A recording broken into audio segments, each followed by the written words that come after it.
नमस्कार, स्वागत है आप सभी का। ये है साल का 348वां दिन और सुबह के 8:30 बज चुके हैं और आप देखना शुरू कर चुके हैं जी दिल्ली एनसीआर हरियाणा पर दिल्ली वाला रेडियो टीवी। और मैं हूं आपके साथ दीपिका ओझा और मैं हूं आपके साथ पूजा खंडूरी। तो चलिए, समय हो चुका है आपको आपके मतलब की खबरें बताने का। आपको खबरें बताएंगे इस शो में हम रेडियो और टीवी के एक गजब कॉम्बिनेशन में, एक अनोखे लहजे में और एक अलग अंदाज में, जहां पर आपको खबरें सुनाएंगे भी और आपको खबरें दिखाएंगे भी। आप ही की गलियों से लेकर आपके दिन भर तक की कहानी होगी। पल पल की हलचल के साथ यहाँ पर हर खबर आपके मतलब की होगी। तो कान खोलिए, दिल लगाइए और जुड़ जाइए हमारे साथ, क्योंकि आप देख रहे हैं दिल्ली वाला रेडियो टीवी।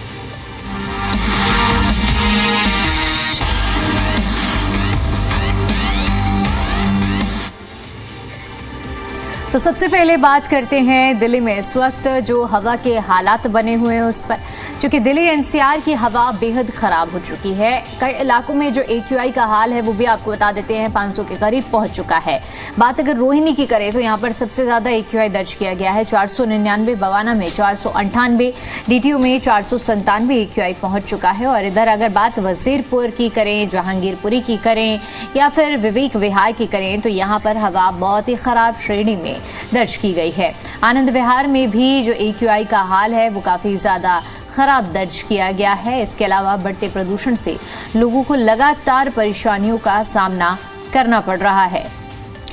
दिल्ली का एक्यूआई देखिए अलग अलग इलाकों में कितना है वो भी अब आप जान लीजिए। आपके एरिया में कितना रिकॉर्ड किया गया है इसे जरा समझिए। जैसे रोहिणी में 499 रिकॉर्ड हुआ है, ऑलमोस्ट 500 के करीब। एंड बहुत हजारिया स्टेट होती है दीपिका ये। 499 एयर क्वालिटी इंडेक्स, न सिर्फ ये आप फील कर पाएंगे पर विजिबल भी होगा आपको। बवाना में 498 एयर क्वालिटी इंडेक्स रिकॉर्ड हुआ है। डीटीयू की बात करें 497, करनी सिंह शूटिंग रेंज पर 497, ऑलमोस्ट हर जगह 500 के करीब नजर आ रहा है। विवेक विहार में 495, जहांगीरपुरी में 495, वजीरपुर में 493 और नरेला में 493 एयर क्वालिटी इंडेक्स रिकॉर्ड हुआ है। अशोक विहार में 493 और आनंद विहार में 491 रिकॉर्ड हुआ है। पटपरगंज में 488 और मुंडका में 486 रिकॉर्ड हुआ है। आईटीओ में 484, सोनिया विहार में 482 रिकॉर्ड हुआ है। इसी तरीके से ऑलमोस्ट सारे एरियाज जो है वहां पर 400 के पार एयर क्वालिटी इंडेक्स नजर आ रहा है, जो बहुत ही ज्यादा गंभीर स्थिति होती है। आज दिल्ली एनसीआर एक बार फिर से गंभीर प्रदूषण की चपेट में है और बीते कुछ दिनों से हवा की गुणवत्ता लगातार खराब होते जा रही है। और बिल्कुल, क्योंकि देखिए पूजा, अभी जो आप एक्यूआई के नंबर्स बता रही थी ये सिर्फ आंकड़े नहीं हैं। बिल्कुल, अभी जो हालात बने हुए हैं, अगर आप अपने घरों से बाहर निकल रहे हैं, दिल्ली एनसीआर में रह रहे हैं, सिर्फ दिल्ली ही नहीं बल्कि एनसीआर के जितने भी क्षेत्र हैं, हम नोएडा की बात करें, गाजियाबाद की बात करें, यहाँ पर आप इन नंबर्स को फील कर सकते हैं। यानी कि ये ट्रूली विजिबल है कि इस वक्त जो अगर 500 का आंकड़ा अगर छू रहा है तो किस तरह से दिल्ली और एनसीआर को इस घनी धुंध ने, और धुंध भी समझिए पहले के हम आज से 10 साल 15 साल पहले की जब हम बात करें तो आम बात हुआ करती थी कि कोहरा इस समय से होने लगता था। लेकिन आज के समय में ये सिर्फ ठंड वाली कोहरे की धुंध नहीं बल्कि इसके साथ वो जहरीला स्मॉग भी है जो लोगों की सीधे सीधे हेल्थ पर असर कर रहा है। आज सुबह की पूजा अगर हालात की बात करें, जिस वक्त 5 साढ़े 5 बजे से ही विजिबिलिटी बिल्कुल लो नजर आ रही थी और रात में भी हम देखेंगे कि 9 बजे से पूरी दिल्ली एनसीआर को स्मॉग ने अपने आगोश में ले लिया था। ये साफ तौर पर दर्शा रहा है कि दिल्ली में इस वक्त कितना ज़्यादा पॉल्यूशन हो चुका है। और यही वजह है देखिए पूजा की ग्राफ 4 भी दिल्ली में लागू करना पड़ा। बिल्कुल, क्योंकि हजारिया स्टेट एकदम गंभीर स्थिति हो जाती है जब 500 के करीब एयर क्वालिटी इंडेक्स पहुंच जाता है। सांस लेने में लोगों को परेशानी होने लगती है, आंखों में जलन महसूस होने लगती है। इवन आप कल शूट के लिए गए तो हम तो खुद देख पा रहे हैं कि हमारी सहयोगी कितनी ज्यादा परेशान हुई है इस पोल्यूशन के बीच में काम करने को लेकर। तो आप समझिए जो लोग रोज उसी पोल्यूशन के बीच में से गुजर रहे हैं उनकी स्थिति क्या होगी। दिल्ली सरकार या प्रशासन की तरफ से जो कदम दिव्या तमाम उठाए जा रहे हैं एकदम नाकाफी है, कुछ असर उसका नजर आ नहीं रहा है जो तमाम स्टेप्स उठाए जा रहे हैं। तो सवाल फिर ये है कि कुछ नया क्यों नहीं किया जा रहा है। अगर वो स्प्रिंकलिंग, वाटर स्मॉग गन्स, उनसे बहुत ज्यादा असर नहीं पड़ रहा है तो कुछ नया क्यों नहीं हो रहा है, गंभीरता उतनी ज्यादा क्यों नहीं नजर आ रही है। नॉर्मलाइज मुझे ऐसा लगता है कि बहुत ज्यादा सिचुएशन को कर दिया गया है और इतना नहीं किया जाना चाहिए, क्योंकि दिल्ली की पब्लिक जो उन्हीं सड़कों पर से गुजर रही है उनको बहुत इश्यूज फेस करने पड़ रहे हैं। सेंट्रल पोल्यूशन कंट्रोल बोर्ड के मुताबिक शनिवार शाम दिल्ली का औसतन एयर क्वालिटी इंडेक्स यानी कि एक्यूआई जिसे हम बोलते हैं 448 वो दर्ज किया गया था। कई इलाके ऐसे थे जैसे कि आनंद विहार हो गया, जहां पर 488 तक AQI पहुंचा। और इसी को देखते हुए वायु गुणवत्ता प्रबंधन आयोग पर पूरे दिल्ली NCR में ग्रैप 4 उनकी तरफ से लागू कर दिया गया है। ग्रैप 4 प्रदूषण नियंत्रण का सबसे सख्त स्तर माना जाता है और ये तब लागू किया जाता है जब AQI 450 के ऊपर चला जाता है और हवा अति गंभीर श्रेणी में पहुंच जाती है। अब चलिए हम आपको ये भी बता देते हैं कि क्या क्या पाबंदियां इसके तहत लगाई गई है। बिल्कुल, तो देखिए ग्रैप 4 लागू तो हो गया है, लेकिन इसके तहत जो पाबंदियां हैं इसमें सबसे पहले वाहनों पर रोक लगा दी जाती है। जरूरी सेवाओं को छोड़कर BS4 ट्रकों की दिल्ली में एंट्री पूरी तरह से बंद कर दी जाती है। सिर्फ CNG, LPG और इलेक्ट्रिक और BS6 ट्रक जो है डीजल ट्रक इंजन वाले हैं उनको अनुमति दी जाती है। इसके अलावा दिल्ली में रजिस्टर्ड पुराने डीजल भारी वाहनों पर सख्त बैन रहता है।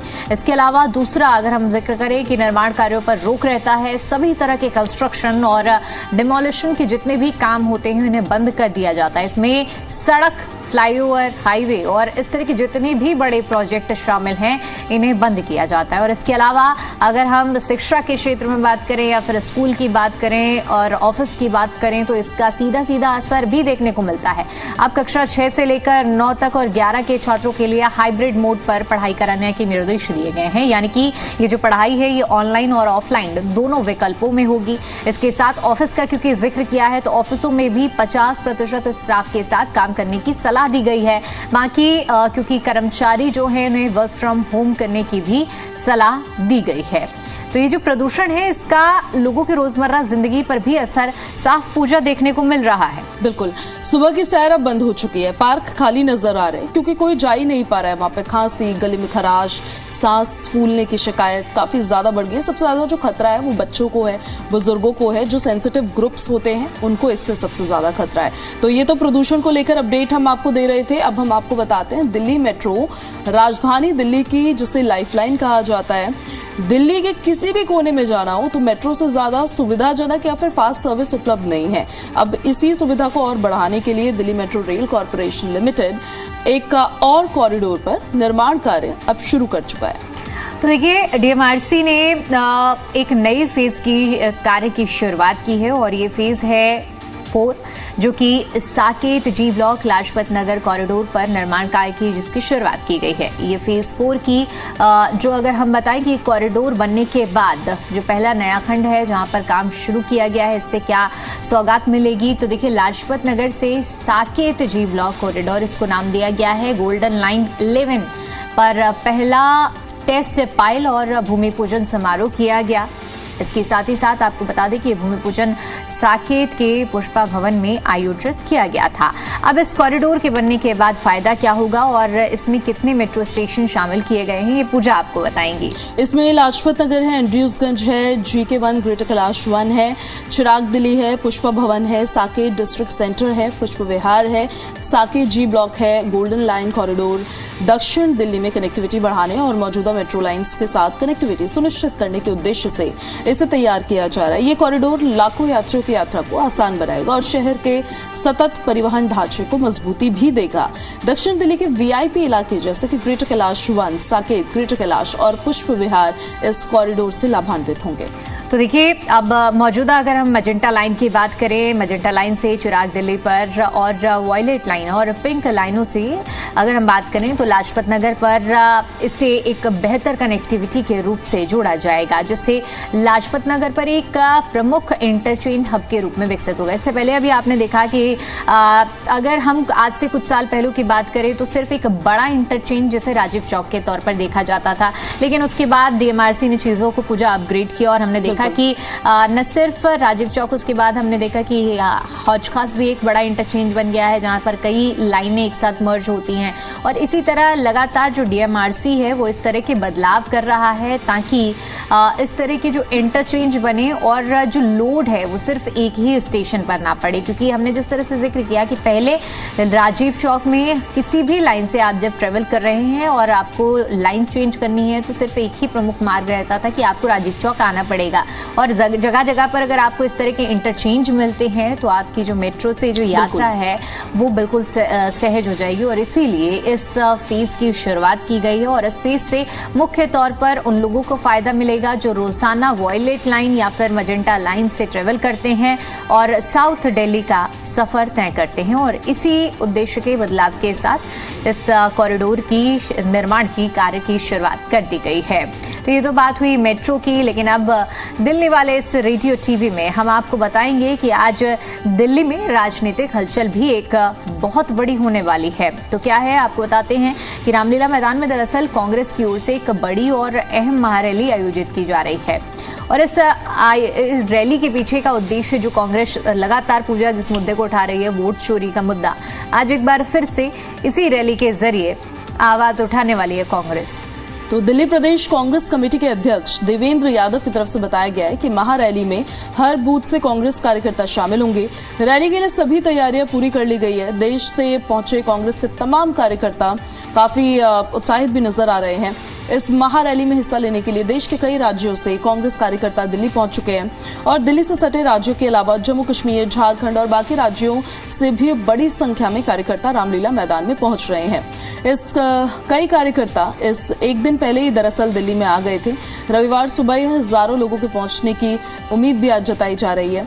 जम्मू कश्मीर से 1000 से ज्यादा कार्यकर्ता आए हैं।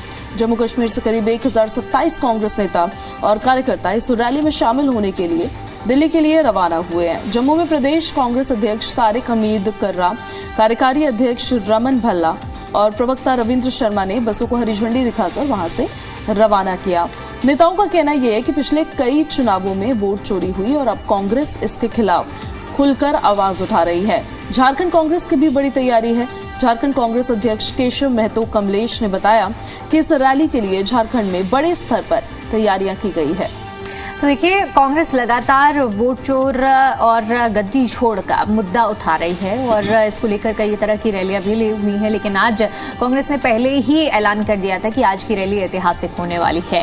तो देश के तमाम हिस्सों से, अभी जिस तरह से पूजा भी जिक्र कर रही थी कि जम्मू कश्मीर की बात करें या फिर हम झारखंड की बात करें, यानी कि आप देखिए कि इसका असर कितना ज़्यादा है। जो कांग्रेस के कार्यकर्ता हैं वो पूरे देश भर से आज दिल्ली पहुँच रहे हैं और वोट चोरी और गद्दी छोड़ो वाला जो ऐलान किया गया है कांग्रेस की ओर से, इसे आगे बढ़ाने के लिए आज इस महारैली में शामिल हो रहे हैं। तो चलिए अब आपको ये भी बता देते हैं कि कौन कौन से नेता आज इस रैली में शामिल होंगे। तो इस रैली में कांग्रेस के कई बड़े नेता शामिल होंगे, जिनमें प्रमुख रूप से नाम राहुल गांधी जो कि इस वक्त लोकसभा के नेता प्रतिपक्ष हैं, मल्लिकार्जुन खड़गे जो कि कांग्रेस के अध्यक्ष हैं, प्रियंका गांधी वाड्रा, केसी वेणुगोपाल, जयराम रमेश और सचिन पायलट। ये तो वो प्रमुख नाम हो गए जो कांग्रेस के शीर्ष चेहरे हैं। लेकिन इसके अलावा पूर्व कांग्रेस अध्यक्ष सोनिया गांधी भी इस रैली में जिनके आने की संभावना जताई जा रही है।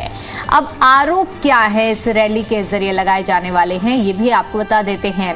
दिल्ली प्रदेश कांग्रेस अध्यक्ष देवेंद्र यादव की ओर से आरोप लगाया गया कि भाजपा और चुनाव आयोग की मिलीभगत से मतदाता सूची में गड़बड़ की जा रही है। यह आरोप कांग्रेस ने लगाया। उन्होंने कहा है कि लोकतंत्र को बचाने के लिए कांग्रेस को एकजुट होकर लड़ना होगा। कार्यकर्ताओं के लिए पुख्ता इंतजाम कांग्रेस ने रैली में आने वाले कार्यकर्ताओं के लिए किए हैं। नाश्ता, पानी, चाय खाने की व्यवस्था, सेवा दल और वॉलंटियर्स की तैनाती जैसे सभी जरूरी इंतजाम किए गए हैं ताकि किसी को भी कोई भी परेशानी वहां पर ना हो। जोरदार प्रचार अभियान भी चलाया जा रहा है। रैली के प्रचार के लिए social media, hoarding, banner, poster, mobile पर वॉइस मैसेज के जरिए पूरी दिल्ली में अभियान चलाया गया है। 55 लाख हस्ताक्षरों का दावा है। कांग्रेस महासचिव केसी वेणुगोपाल ने बताया कि वोट चोरी के खिलाफ करीब 55 लाख लोगों के हस्ताक्षर जुटाए गए हैं। रैली के बाद इन हस्ताक्षरों के साथ राष्ट्रपति से मिलने का अनुरोध भी किया जाएगा। दिल्ली के रामलीला मैदान में हो रही है कांग्रेस की महारैली सिर्फ एक राजनीतिक कार्यक्रम नहीं बल्कि लोकतंत्र और मतदान अधिकारों की रक्षा की लड़ाई है।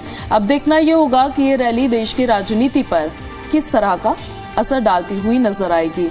तो ये तो कांग्रेस की रैली की हमने बात की। अब हम ट्रैफिक अपडेट्स भी दीपिका अपने दर्शकों को दे देते हैं। और ये भी उसी से जुड़ी हुई है, उसी से जुड़ी हुई है क्योंकि रैली होगी तो बहुत ज्यादा ट्रैफिक का डाइवर्जन होगा। हालांकि आज रविवार का दिन है तो बहुत ज्यादा लोग नहीं निकलते सड़कों पर, आज छुट्टी का दिन होता है, बट स्टिल अगर आप निकलने वाले हैं तो ट्रैफिक अपडेट्स देख लीजिए। दिल्ली के रामलीला मैदान और आसपास के इलाकों में रविवार को ट्रैफिक प्रभावित रहेगा। तो दिल्ली ट्रैफिक पुलिस की ओर से इसको लेकर जानकारी भी दी गई है। इस बारे में यातायात एडवाइजरी जारी की गई है। इसमें कहा गया है कि कांग्रेस की रैली के चलते रविवार यानी कि आज रामलीला मैदान और आसपास के इलाकों में ट्रैफिक जाम देखा जा सकता है। ऐसे में वाहन चालकों से ये अपील की गई है कि सुबह 10 बजे से लेकर शाम 7 बजे के बीच में जेएलएन मार्ग, असफ अली रोड, चमन लाल मार्ग, अजमेरी गेट, मिंटो रोड और दिल्ली गेट के रास्ते आने जाने से आपको बचने के लिए कहा गया है। इसके अलावा दिल्ली पुलिस ने अपनी ट्रैफिक एडवाइजरी में कहा है कि कांग्रेस की रैली की वजह से इन मार्गों में और भी ज्यादा जाम रहने की संभावना जताई गई है। तो दिल्ली ट्रैफिक पुलिस ने अपनी एडवाइजरी में कहा है कि भारी वाहनों और बसों और दिल्ली गेट, मिंटो रोड और अजमेरी गेट के रास्ते रामलीला मैदान और जेएलएन मार्ग की ओर जाने की अनुमति नहीं होगी। जारी ट्रैफिक एडवाइजरी में कहा गया है पश्चिम और उत्तरी दिशा से अजमेरी गेट और उससे आगे जाने वाली बसों को रानी झांसी चौक, पंचकुइया रोड और कनॉट प्लेस का रास्ता लेना होगा। अजमेरी गेट की ओर से नई दिल्ली रेलवे स्टेशन जाने वाले वाहनों को भी Rani Jhansi road, Panchkuian road, Connaught Circus जो सर्कल है और एनडीएलएस रूट का डाइवर्जन लेना होगा। दिल्ली ट्रैफिक पुलिस के अगर माने तो चमनलाल मार्ग पर केवल लेबल लगे वाहन ही आ सकेंगे, जबकि रणजीत सिंह मार्ग से गुरु नानक चौक की ओर बसों का प्रवेश प्रतिबंधित रहने वाला है। यही नहीं, कमर्शियल वाहनों को राजघाट से जेएलएन मार्ग पर भी अनुमति नहीं दी जाएगी। निजी वाहन माता सुंदरी कॉलेज पार्किंग में खड़े किए जा सकेंगे। ट्रैफिक पुलिस ने चेतावनी दी है कि जेएलएन मार्ग, Asaf Ali road, Minto road, DDU मार्ग और चमन लाल मार्ग पर अवैध खड़े वाहनों को टो कर लिया जाएगा। तो देखिए, ऐसे में इन सड़कों पर लोग वाहन खड़ा कर अगर जाते हैं तो उन्हें हर्जाना भी भरना पड़ सकता है और ये एडवाइजरी ट्रैफिक पुलिस की ओर से जारी की गई है। तो ये तो बात हुई ट्रैफिक की, लेकिन अब बात कर लेते हैं कुछ रोजगार की, क्योंकि दिल्ली वाले इस रेडियो टीवी में हम आपको रोजाना सभी चीज़ों का सूरत हाल बताते हैं। तो अब आपको बता देते हैं कि केंद्रीय विद्यालय संगठन यानी कि केवीएस ने 2499 पदों पर नई भर्ती का नोटिफिकेशन जारी किया है और इस भर्ती प्रक्रिया के आवेदन भी अब शुरू हो चुके हैं। जो उम्मीदवार आवेदन करना चाहते हैं वो kvsangathn.nic.in वेबसाइट पर जाकर ऑनलाइन आवेदन कर सकते हैं। इस भर्ती की परीक्षा 15 फरवरी 2026 को आयोजित की जाएगी। कौन कर सकता है आवेदन? ये भर्ती केवल उन्हीं कर्मचारियों के लिए है जो पहले से केवीएस में टीचिंग या फिर नॉन टीचिंग पदों पर कार्यरत है। आवेदन का वेरिफिकेशन कंट्रोलिंग ऑफिसर द्वारा 2 जनवरी 2026 तक किया जाएगा। कैटेगरी वाइज वैकेंसीज होंगी, जिसमें जनरल के लिए 1712 पद होंगे, एससी के लिए 525, एसटी के लिए 262 और कुल पदों की संख्या 2499 है। कम नहीं है, इसीलिए जाकर आवेदन करिए। शैक्षणिक योग्यता पीजीटी के लिए संबंधित विषय में 50% अंकों के साथ पोस्ट ग्रेजुएशन होना जरूरी है। बीएड जरूरी है। टीजीटी पद के लिए ग्रेजुएशन जरूरी है। बीएड और सीटीईटी पेपर 2 पास होना जरूरी है। अन्य पदों के लिए 12वीं पास से लेकर ग्रेजुएशन, डिप्लोमा या फिर प्रोफेशनल डिग्री होना जरूरी है। और अब बात कर लेते हैं एज लिमिट की भी, क्योंकि किसी भी भर्ती के लिए एज लिमिट भी एक बड़ा मानक होती है। तो केवीएस नियमों के अनुसार अगर आप एससी और एसटी कैटेगरी में आते हैं तो आपको 5 साल की छूट होगी। इसके अलावा ओबीसी की अगर हम बात करें तो 3 साल की छूट ओबीसी कैंडिडेट्स को दी गई है। सिलेक्शन प्रोसीजर क्या होगा ये भी आपको बता देते हैं। प्रिंसिपल, वाइस प्रिंसिपल, पीजीटी और टीजीटी, इसके अलावा हेडमास्टर समेत कई पदों के लिए एलडीई लिमिटेड, डिपार्टमेंटल एग्जामिनेशन और तमाम जो ये एग्जामिनेशन की जो सूची है इसके तहत ही जो प्रोसीजर है वो होने वाला है। चलिए, तो वेट मत करिए, जाके आवेदन कर दीजिए। फटाफट ऑफिशियल वेबसाइट है, उसी पर जाकर आवेदन करना है, बहुत मुश्किल नहीं है। अब हम सोने चांदी के दाम फटाफट से बता देते हैं आपको। वैसे हम हर रोज ही बता रहे हैं और हर रोज ही बढ़ते रहते हैं, दाम कभी कम भी हो जाते हैं। सोने चांदी के दाम तेजी से बढ़ ही रहे हैं। 10 ग्राम सोना महंगा होकर आज 1,35,565 रुपए पर पहुंच गया है। प्रति 10 ग्राम 24 कैरेट सोने का दाम है ये। लेकिन चांदी ने आज खुश कर दिया है पूजा। जो 2 लाख पहुंच रही थी चांदी, आज चांदी के भाव थोड़े गिरे हैं और 1,98,000 प्रति किलो चांदी के जो दाम है वो आज लोगों को खुशी दे रहे हैं। हालांकि ये छोटी खुशी है, लेकिन कहीं ना कहीं देखा जाए चांदी के दाम राहत लेकर आए हैं। और अब बात कर लेते हैं पेट्रोल डीजल की। अगर आपकी गाड़ी फ्यूल स्टेशन की ओर रुक करने का मन बना रहे हैं तो रुकिए और पहले कीमतों को देख लीजिए। आज दिल्ली में पेट्रोल की अगर हम बात करें तो 94.77 पर लीटर है, डीजल की बात करें तो 87.67 प्रति लीटर और सीएनजी की बात करें तो 77.09 रुपए प्रति किलोग्राम। तो वहीं नोएडा में पेट्रोल की कीमत है 94.85 पर लीटर, डीजल की कीमत 87.98 पर लीटर और सीएनजी की कीमत 81.70 पर किलोग्राम्स है। गुरुग्राम को भी फटाफट बता देते हैं, 95.40 पर लीटर पेट्रोल के दाम, डीजल के दाम 87.70 पर लीटर और सीएनजी के दाम 82.12 पर किलोग्राम्स आज बताए जा रहे हैं। तो ये तो देखिए पेट्रोल डीजल के दाम यानी फ्यूल प्राइसेस क्या है वो हमने आपको बता दिया। आप फटाफट से आपको आज का इतिहास भी बता देते हैं। आज ही के दिन 1946 को क्या हुआ था? डॉक्टर राजेंद्र प्रसाद भारत के संविधान सभा के अध्यक्ष निर्वाचित हुए थे। इसके अलावा 1996 की बात करें जब भारत में 14 दिसंबर यानी कि आज के दिन को हवाई सुरक्षा दिवस के रूप में मनाने की शुरुआत हुई थी और हर साल 14 दिसंबर को राष्ट्रीय ऊर्जा संरक्षण दिवस के रूप में मनाया जाता है। इसके पीछे का उद्देश्य क्या है? ऊर्जा की बचत, दक्ष उपयोग और सतत विकास के प्रति लोगों को जागरूक करना और इसी उद्देश्य के साथ इस दिन को मनाने की शुरुआत की गई थी। चलिए, तो आज का इतिहास रहा और आज दिल्ली की खबरें नहीं, तमाम खबरों के साथ अब से ले रहे हैं अभी विदा। फिलहाल धन्यवाद।